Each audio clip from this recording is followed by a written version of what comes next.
À quelques jours du second tour des législatives, le chef de l'État se déplace en Roumanie cet après-midi. Il se rendra auprès de soldats français déployés dans une base militaire de l'OTAN. C'est à quelques centaines de kilomètres de la frontière ukrainienne qu'il se rend.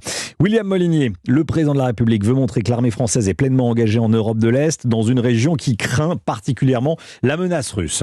Oui, en Roumanie, le chef de l'État passera les troupes en revue. 800 militaires français et belges du bataillon Fer de Lance de la force de réaction rapide de l'OTAN. Ce contingent sera porté d'ici à la fin de l'année à 1 millier d'hommes, selon nos informations, du matériel plus lourd. De nouveaux blindés et des chars Leclerc seront acheminés. Emmanuel Macron entend montrer l'engagement militaire français dans la défense des frontières européennes. Demain, le chef de l'État se rendra en Moldavie. C'est la première fois depuis Jacques Chirac en 1998 qu'un président français s'y rend.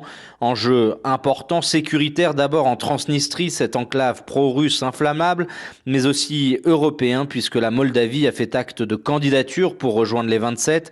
Pendant 2 jours, Emmanuel Macron se trouvera à seulement 500 km de Kiev.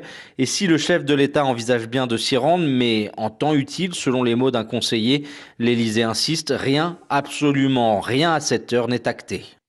Et puis cette victoire pour l'armée russe dans le conflit en Ukraine, elle a réussi à prendre 70 à 80% de la grande ville, la ville clé du Donbass, Severodonetsk. Le président ukrainien Volodymyr Zelensky juge que le bilan humain de la bataille dans cette région est, je cite, terrifiant.